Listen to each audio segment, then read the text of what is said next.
Boa noite a todas e a todos. É um grande prazer participar desse evento. Eu agradeço muito à comissão organizadora do curso de inverno em neurociências por ter me convidado, por ter lembrado do meu nome e me convidado. Hoje eu vou falar com vocês sobre resiliência. E não existe resiliência sem estresse. Por isso, eu vou começar a minha apresentação lembrando a vocês que a resposta de estresse envolve a ativação de sistemas, vários sistemas de neurotransmissão, como a noradrenalina, a serotonina, glutamato, e também de neuropeptídeos, como o CRH, a vasopressina, a ocitocina e o neuropeptídeo Y. Um aspecto fascinante da resposta de estresse é que existem mediadores de resiliência embutidos nessa resposta. E esses mediadores são essenciais para a rápida recuperação do indivíduo após a situação de estresse.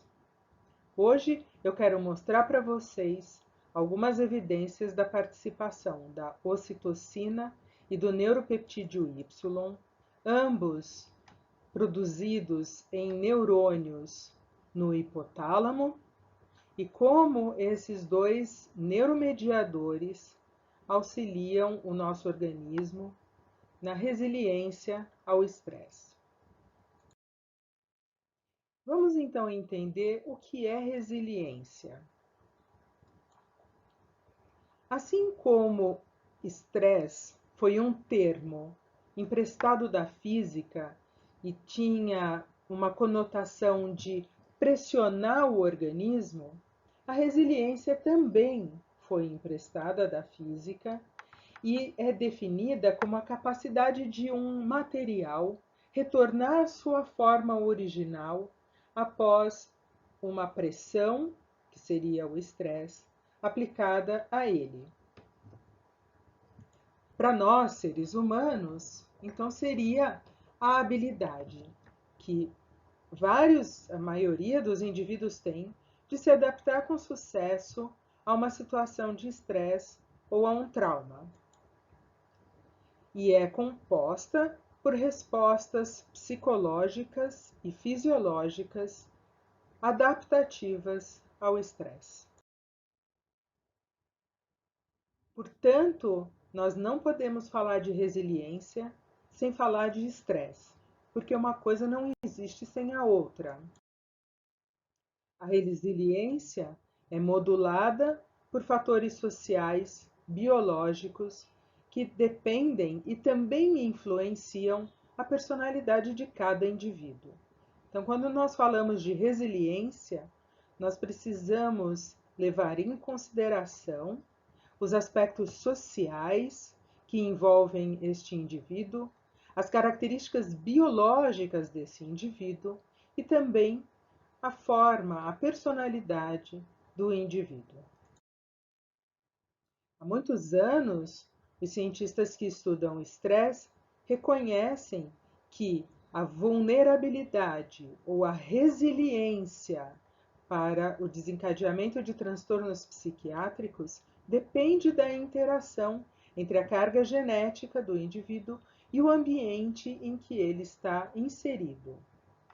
Entre os aspectos genéticos, nós podemos mencionar polimorfismos em genes relacionados com receptores e transportadores que fazem parte da resposta de estresse, e entre os aspectos ambientais, aqueles mais estudados são os estressores durante os períodos de formação do sistema nervoso central, também chamados de períodos sensíveis.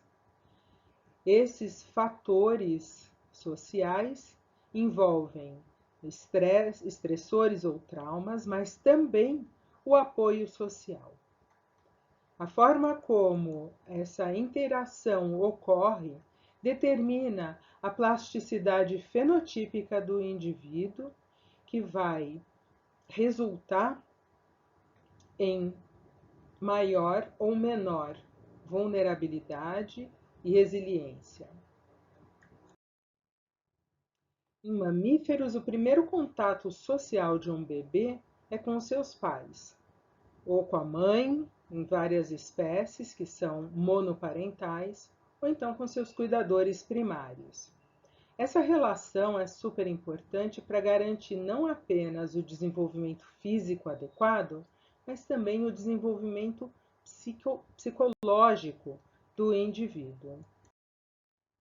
Vários estudos epidemiológicos mostram e experimentais mostram que a perda dos pais, seja ela por morte, separação ou abandono, é um dos principais fatores de risco para o desencadeamento de vários transtornos psiquiátricos, como ansiedade, esquizofrenia e depressão. Mas, obviamente, nós sabemos que nem todos os indivíduos que sofreram esse tipo de adversidade na infância vão desenvolver esses transtornos psiquiátricos. Muitos deles, por questões que eu já mencionei, são resilientes e conseguem se adaptar bem a essas adversidades. Esse estudo epidemiológico, realizado recentemente, com uma população de indivíduos com cerca de 40 anos que apresentavam depressão grave e que estavam internados para o tratamento, ou então uma depressão que permitia tratamento ambulatorial. São indivíduos de ambos os sexos, com cerca de 40 anos de idade, e que sofreram a perda de um dos pais durante a infância. O que esse estudo mostra é que a probabilidade de apresentar depressão foi maior naqueles indivíduos que perderam os pais entre 0 e 5 anos de idade, ou seja, os indivíduos mais jovens apresentavam uma maior probabilidade de desenvolver depressão do que os indivíduos que perderam os pais entre 6 e 11 anos de vida ou entre 12 e 17 anos de vida. No entanto, é muito difícil estabelecer relações de causa e consequência em estudos populacionais, em estudos epidemiológicos, porque, obviamente, esses indivíduos não só sofreram essa adversidade durante a infância, mas a probabilidade de terem sofrido outros tipos de adversidades é muito grande. Então, a gente não consegue estabelecer essas relações de causa e consequência, pelo menos com estressores pontuais. Por isso, no nosso laboratório, nós estudamos um paradigma conhecido como privação materna, que tem a duração de 24 horas, para compreender qual é o impacto da perda dos cuidados parentais ou dos cuidados maternais na vulnerabilidade para o desencadeamento de transtornos emocionais. Nesse paradigma, nós utilizamos ninhadas que são compostas, são padronizadas para conter 4 machos e 4 fêmeas, e nós estudamos 2 idades específicas.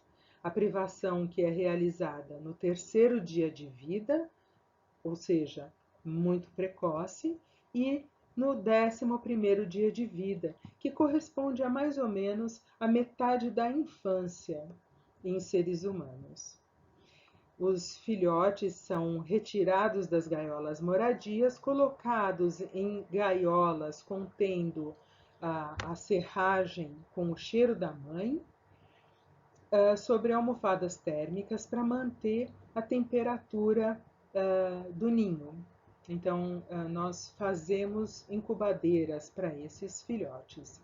Durante esse período, longe das mães, eles não são alimentados e não recebem nenhum tipo de comportamento, de reposição de comportamento materno.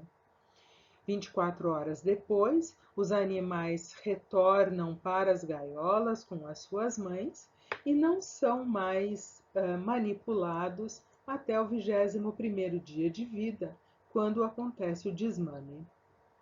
Quando os animais são desmamados, eles são separados por sexo e em cada gaiola nós mantemos os irmãos e as irmãs da mesma ninhada.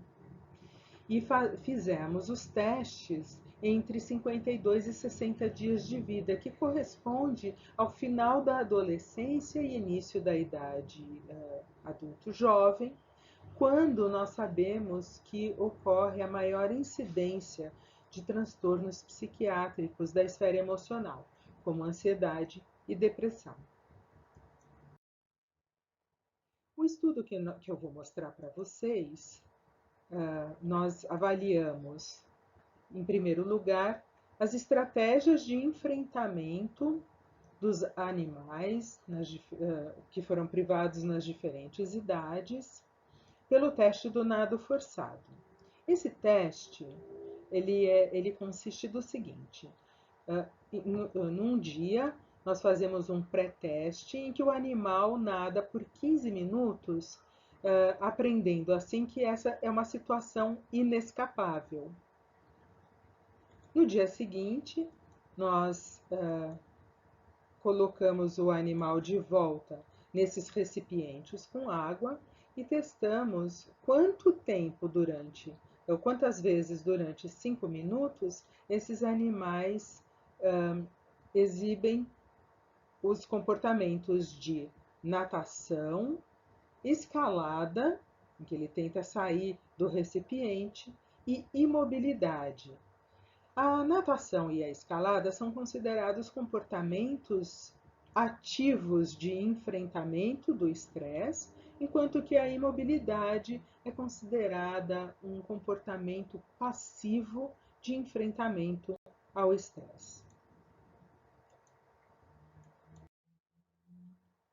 Aqui nós vemos já os primeiros resultados desse estudo, que já foi publicado, e em que nós mostramos que os animais machos e fêmeas que foram privados no terceiro dia de vida apresentavam menor contagem de natação do que os animais controle e do que os animais privados no 11º dia de vida, embora esses animais privados no 11º dia de vida também apresentavam menos contas de natação do que o grupo controle. Em relação à escalada, nós observamos também uma redução, tanto em machos quanto em fêmeas privados no terceiro dia de vida, o que resultou em um aumento de imobilidade nesse grupo, que foi bem maior do que nos grupos privados no 11º dia de vida, que por sua vez também apresentavam mais imobilidade do que os machos e fêmeas do grupo controle. Aqui, então, nós vemos que a privação no terceiro dia tem um impacto maior do que no 11º dia em relação às estratégias de enfrentamento de estresse. No labirinto em cruz elevado, nós avaliamos a porcentagem de entrada de exploração que os animais fazem nos braços abertos, pela porcentagem de entradas, pelo tempo despendido nos braços abertos, e a integração desses dois parâmetros nos dá o índice de ansiedade, que quanto maior for o valor, maior é o índice de ansiedade. Nós também quantificamos quantas vezes os animais atravessavam os quadrantes nos braços abertos e quantas vezes os animais visitavam a extremidade do braço aberto, o que também indica o comportamento exploratório nesse braço que, teoricamente, é menos atrativo para o animal, porque neste braço o animal fica mais exposto a eventuais perigos. Aqui nós vemos então os resultados, que mostram que as fêmeas privadas no terceiro dia já apresentam uma menor porcentagem de visitas aos braços abertos, mas em relação ao tempo despendido nos braços abertos, tanto machos quanto fêmeas privados no terceiro dia despendem menos tempo e isso resulta num aumento do índice de ansiedade em ambos os grupos privados no terceiro dia, tanto machos quanto fêmeas. Esses animais também atravessaram menos quadrantes nos braços abertos e visitaram menos as extremidades dos braços abertos no labirinto em cruz elevado. O que indica que a privação no terceiro dia, mas não no 11º dia, aumenta os comportamentos relevantes para o estudo da ansiedade. Guardem essa informação, porque nós vamos rever esses resultados, não rever esses resultados, mas nós vamos ver outros resultados que estão relacionados a esses resultados comportamentais. Então, como vocês podem ver, por esse estudo, nós já podemos fazer uma distinção a respeito de resiliência, porque a privação materna é a mesma, tanto no terceiro quanto no 11º dia de vida, mas os resultados são muito diferentes, os resultados comportamentais são muito diferentes. O fato de que a maioria dos indivíduos que é exposta ao estresse, mesmo que seja o estresse durante a infância, não desenvolve transtornos psiquiátricos, indica que existem fatores genéticos que podem proteger esses indivíduos. E aqui eu quero mostrar um dos fatores de resiliência, genéticos de resiliência mais bem estudados, que é o polimorfismo da região promotora do transportador da serotonina. Vocês devem ter visto que o transportador da serotonina é o alvo da maior parte dos antidepressivos, principalmente os da classe dos inibidores seletivos da recaptação de serotonina. Esses inibidores seletivos bloqueiam o transportador de serotonina para aumentar as concentrações de serotonina na fenda sináptica. O polimorfismo da região promotora produz 3 genótipos diferentes. Uma versão curta, homozigota, uma versão heterozigota e uma versão longa, também homozigota. A versão longa produz mais RNA para o transportador e tem uma eficiência maior no transporte de serotonina. Seres humanos com a versão curta apresentam aumento da atividade da amígdala em resposta a expressões faciais de medo, eles são mais ansiosos e relatam menos bem-estar. Em macacos com genótipo da versão curta, se observa concentrações de serotonina menores no líquido cefalorraquidiano. Esse é um estudo clássico e foi o primeiro a mostrar a influência da relação entre o arcabouço genético do indivíduo e o ambiente sobre sintomas de depressão em adultos jovens. Os voluntários preencheram questionários de maus tratos na infância e também responderam se estavam vivenciando algum tipo dos estressores listados aqui, como problemas com emprego, moradia, saúde e problemas de relacionamento, todos eles estressores psicológicos. Olha só que interessante os resultados desse estudo. Aqui nós vemos que os indivíduos que têm a forma longa do, do transportador de serotonina, mesmo que mesmo que tenham sido submetidos a maus tratos graves na infância, eles não apresentam uma probabilidade muito baixa de ter um episódio de depressão. No entanto, quem tem a forma curta do transportador, mesmo tendo preenchido o questionário com provável maus tratos na infância, já apresenta uma porcentagem muito maior, uma probabilidade muito maior de desenvolver depressão. E esses mesmos indivíduos, quando sofreram maus tratos graves na infância, têm uma probabilidade de quase 70% de desenvolver depressão na idade adulta. Além disso, em relação aos estressores atuais, nós também vemos que a forma longa protege os indivíduos de declararem a existência de sintomas de depressão.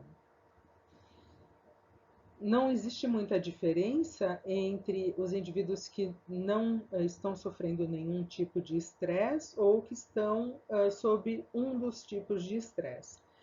No entanto, a partir de 2 eventos de estresse, nós já começamos a ver uma clara distinção entre os indivíduos que apresentam a forma longa do polimorfismo e aqueles que apresentam a forma curta do polimorfismo, mostrando que a forma longa não só protege os indivíduos de eventos passados, como também de eventos atuais.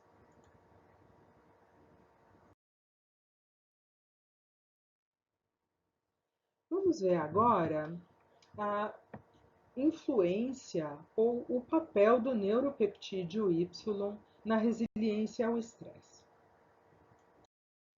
O sistema do neuropeptídeo Y é composto por neurônios que estão localizados principalmente no núcleo arqueado do hipotálamo, onde eles têm uma função muito bem definida de aumentar a busca e o consumo de alimentos. É um neuropeptídeo orexigênico. Mas vocês podem ver nesse diagrama que existem neurônios que produzem neuropeptídeo Y em estruturas do sistema nervoso central envolvidas com o comportamento emocional, como, por exemplo, o locus ceruleus, a substância cinzenta periaquedutal, o hipocampo e a amígdala. Nessas estruturas, os neurônios, o neuropeptídeo Y se encontra também colocalizado com neurônios que produzem noradrenalina, onde a função do neuropeptídeo Y será de reduzir a atividade noradrenérgica, e também o neuropeptídeo Y pode estar colocalizado com o GABA, cuja função vai ser aumentar a atividade GABAérgica. Vários estudos iniciais a respeito da função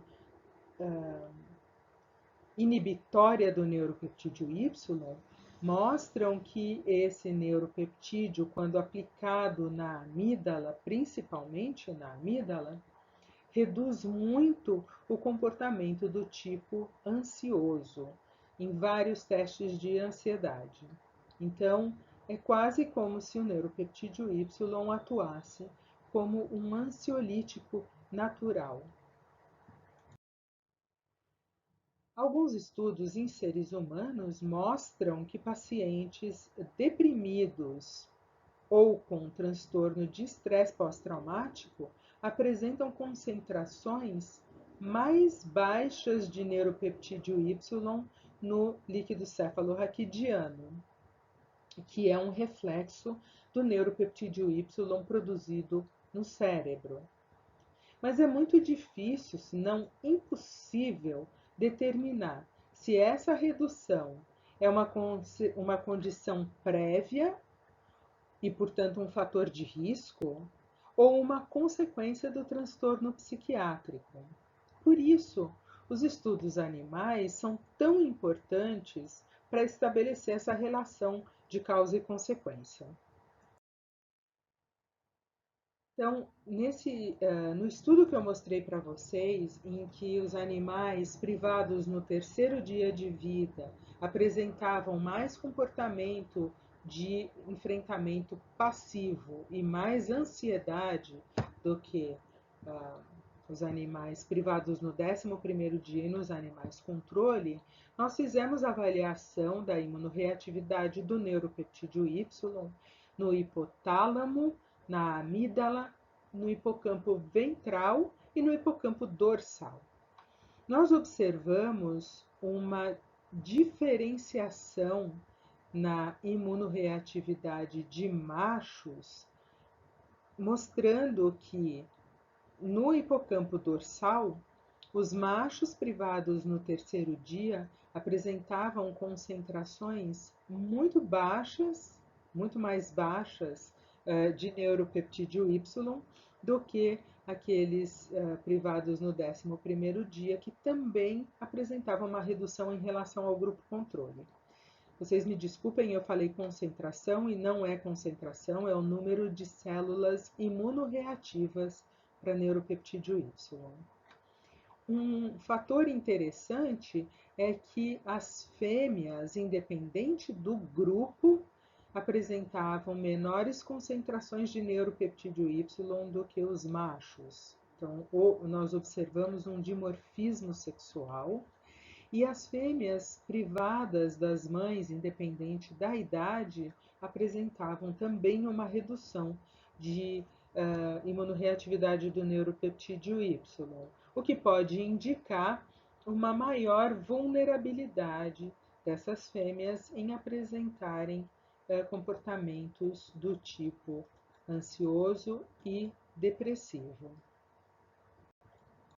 Existem alguns estudos que mostram essa relação da ação do neuropeptídeo Y protegendo os animais contra o estresse.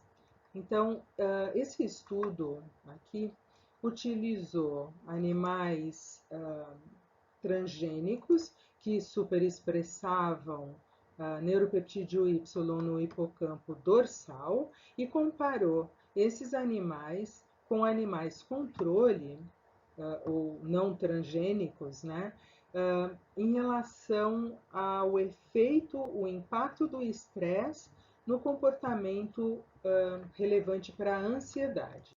Então, os animais foram testados no labirinto em cruz elevado e eles foram subdivididos, de acordo com o genótipo, eles foram subdivididos em animais que não foram submetidos ao estresse e animais que foram submetidos ao estresse de restrição.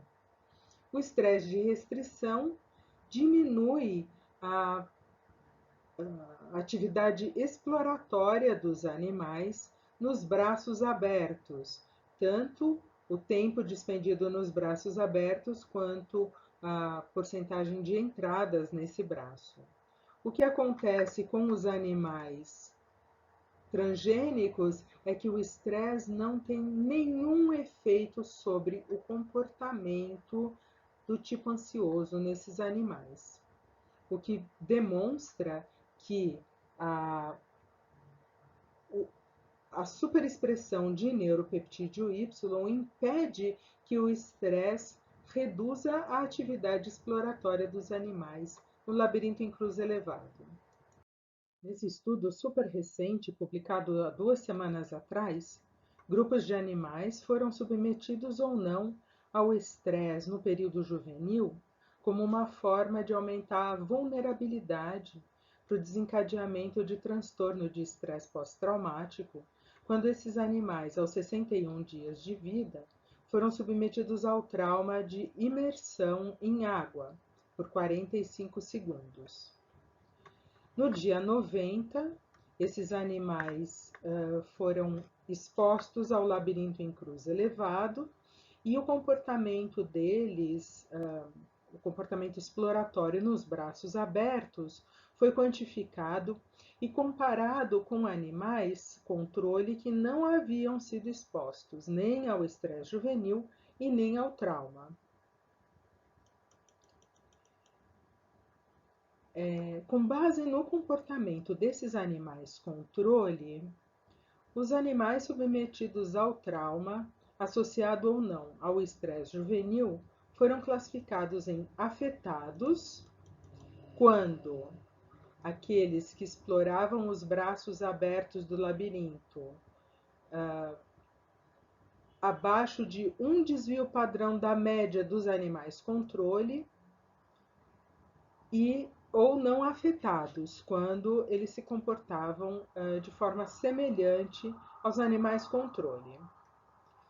Aqui nesse diagrama, nós podemos ver que apenas o trauma resultou em 57% de animais afetados no grupo que não foi exposto ao estresse juvenil, e no grupo exposto ao estresse juvenil, a proporção de animais afetados aumentou para 73%.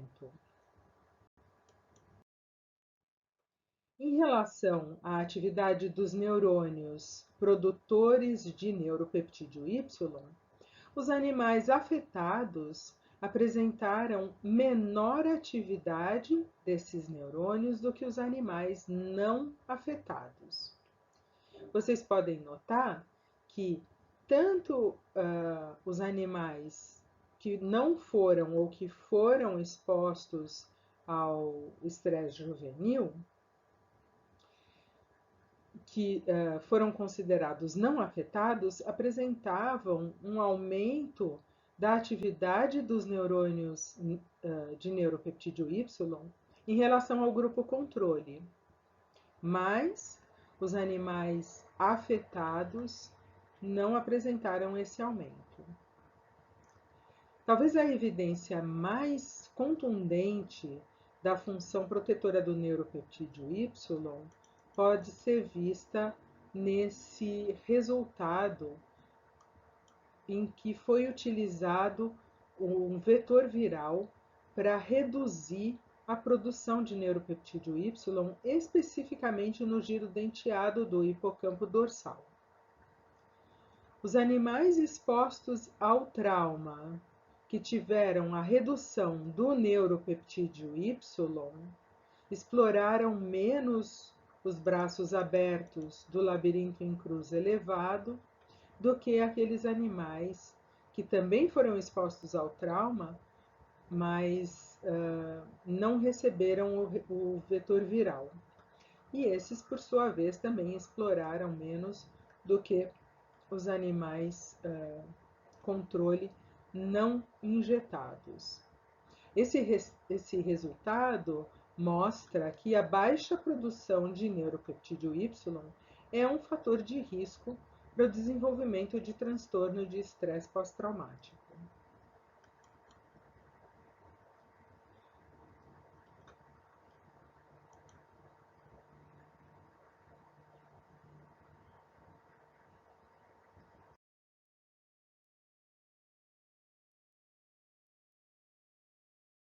Em relação à ocitocina, nós também temos um bom conjunto de dados que mostra a sua ação protetora.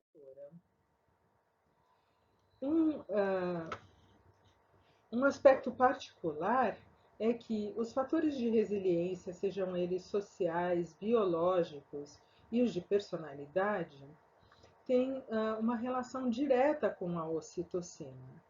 E eu vou mostrar alguns exemplos para vocês. O contato físico é um fator ambiental muito importante, especialmente para espécies gregárias como nós, seres humanos. E o contato físico tem um impacto direto em fatores biológicos e psicológicos de resiliência. Nesse estudo, casais foram divididos em 3 grupos e apenas as esposas foram testadas. No primeiro grupo, não havia nenhum tipo de interação entre o marido e a esposa nos 10 minutos que precederam um teste laboratorial de estresse psicológico. No segundo grupo, os maridos deveriam falar palavras de encorajamento para suas esposas antes do teste de estresse. E no terceiro grupo, os maridos fizeram massagem no pescoço e nos ombros das suas esposas.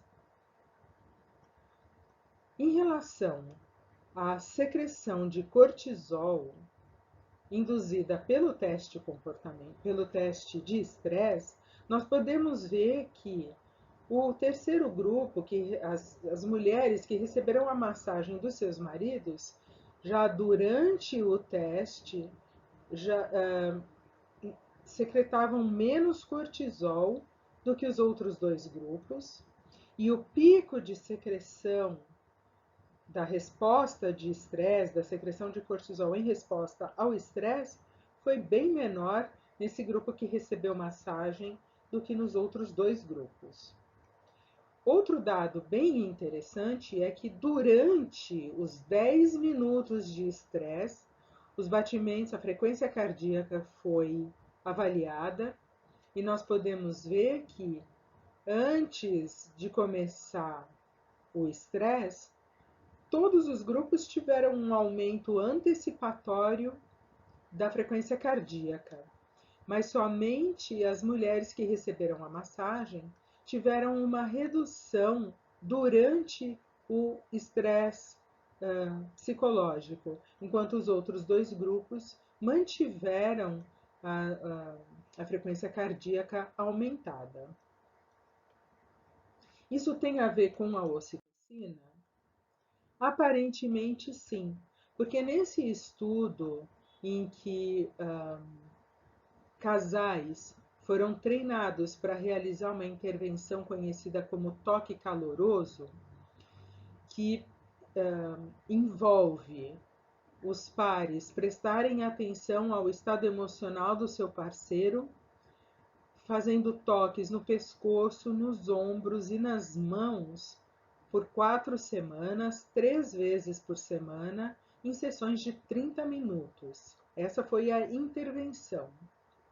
O que nós vemos aqui é que após 4 semanas do início dessa intervenção, tanto homens quanto mulheres apresentavam concentrações mais altas de ocitocina do que os casais que não praticaram essa intervenção. Em relação às concentrações de alfa-amilase, que é uma enzima salivar que reflete a atividade do sistema noradrenérgico, do sistema nervoso simpático, tanto homens quanto mulheres, né, os casais que praticaram essa intervenção apresentavam concentrações mais baixas de alfa-amilase, e isso foi refletido no grupo de homens em relação à pressão sanguínea sistólica. Os homens que engajaram nessa intervenção apresentavam pressão sanguínea mais baixa do que os homens que não engajaram nessa intervenção. O grupo controle não tem hipertensão, mas mesmo assim a intervenção foi capaz de reduzir a pressão sistólica nos homens. O apoio social é outro bom exemplo de resiliência ao estresse, e também pode ser mediado pela ocitocina. Nesse estudo realizado com homens jovens, que foram divididos em 4 grupos, todos eles foram expostos ao estressor social, que teve duração de 10 minutos, o mesmo estressor dos estudos anteriores que eu mostrei para vocês. E eles foram subdivididos em 4 grupos. 2 grupos não receberam nenhum apoio social do seu melhor amigo, só que em um deles foi administrado placebo e no outro ocitocina. Os 2 outros grupos podiam levar o seu melhor amigo para receber apoio social antes do estresse, sendo que um dos subgrupos recebeu o placebo e o outro ocitocina.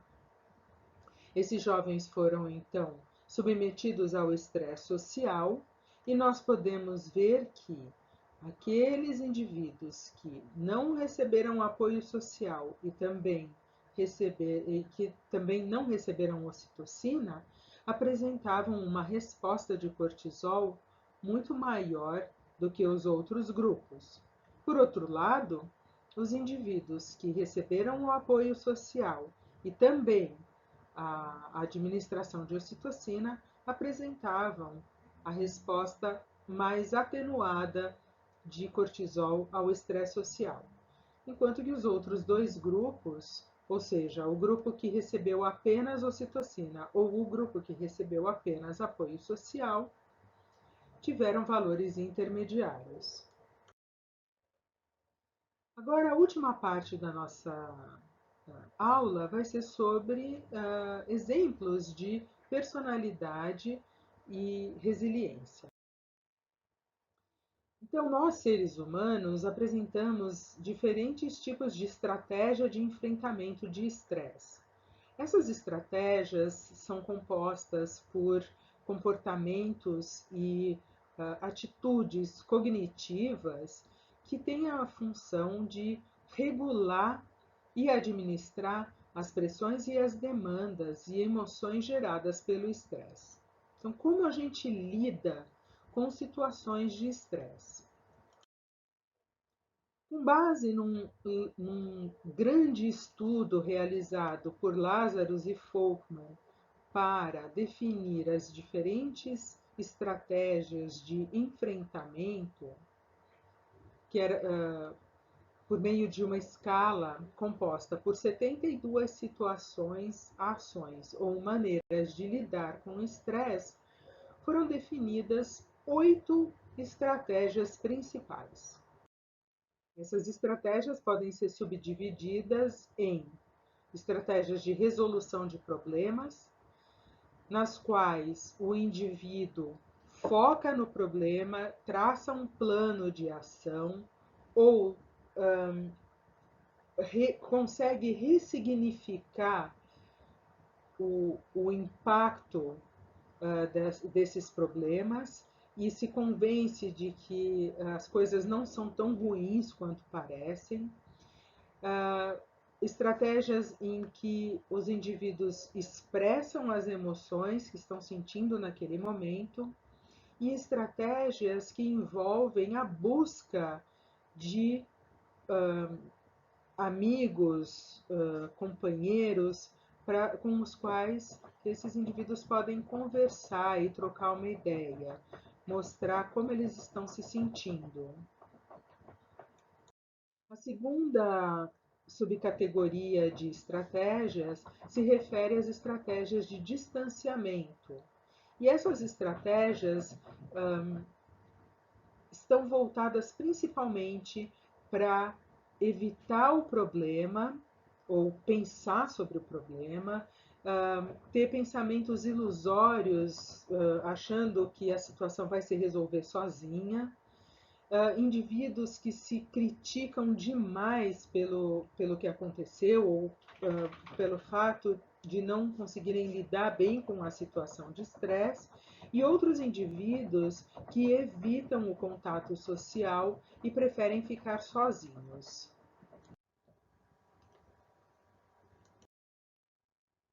Nesse estudo epidemiológico realizado no Japão com mais de 23 mil pessoas, homens e mulheres, com idades entre 18 e 80 anos, o objetivo foi mapear as estratégias de enfrentamento e se essas estratégias tinham alguma correlação com a depressão.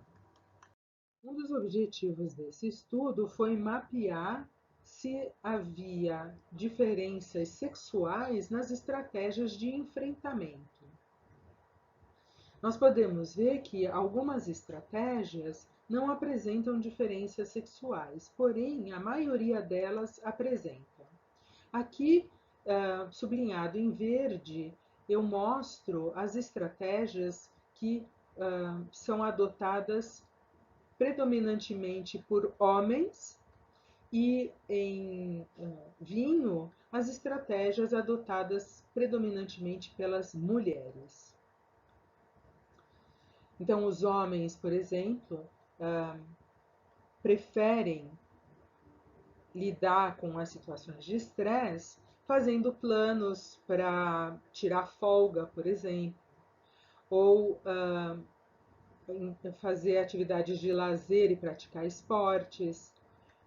Mas também os homens preferem jogar, fumar e beber. E entre as estratégias de evitação, né, para evitar o problema, os homens preferem ficar deitados no sofá ou na cama.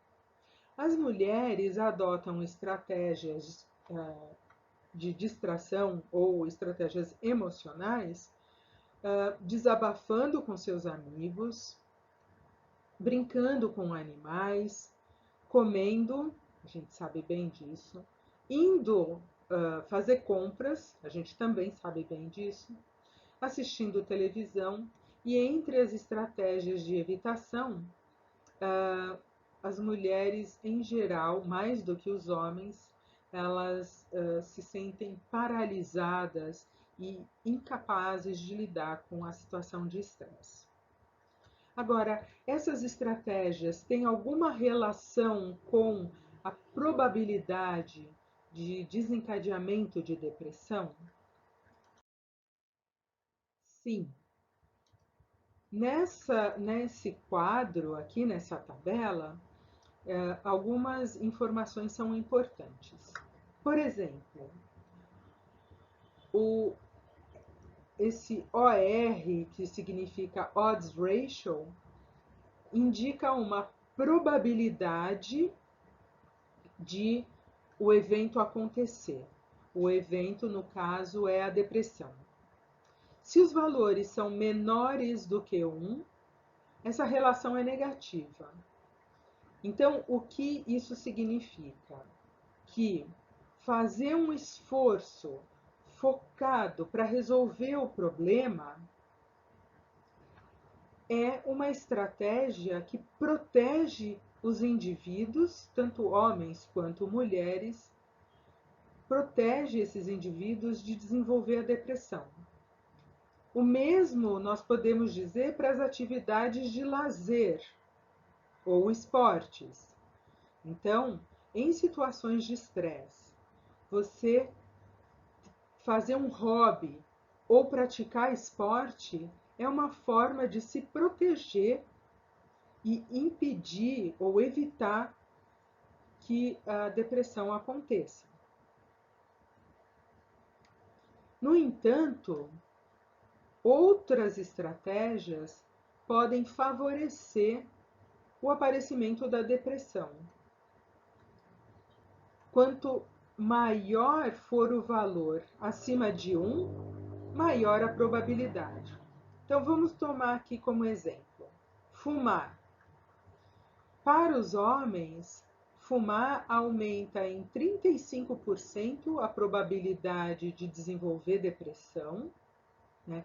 Lidar com o estresse fumando aumenta 35% a probabilidade de desenvolver depressão, enquanto para as mulheres, lidar com o estresse dessa forma aumenta em 62% a probabilidade de desenvolver depressão. E nós vemos que essas estratégias negativas ou pouco efetivas aumentam a probabilidade de desenvolver depressão mais em mulheres do que em homens. Porém, a estratégia de paralisia diante da situação é a que aumenta mais do que todas as outras estratégias essa probabilidade. Aumenta em torno de 120% a probabilidade de desenvolver depressão. Então, é importante que em situações de estresse a gente adote estratégias ativas. Vocês lembram logo no comecinho da minha apresentação que no teste do nado forçado a gente pode avaliar estratégias ativas e passivas para enfrentar o estresse. Aqui a gente vê a mesma coisa. Indivíduos que adotam estratégias ativas, focadas no problema, ou então atividades físicas, vão apresentar uma proteção contra o desenvolvimento de depressão, enquanto que estratégias passivas como jogar, beber, fumar ou ficar simplesmente apático aumentam essa probabilidade. Eu queria concluir a minha apresentação com as seguintes mensagens finais. A resiliência ao estresse depende da interação entre fatores biológicos, sociais e personalidade. O neuropeptídeo Y apresenta um efeito ansiolítico e uma proteção contra eventos traumáticos.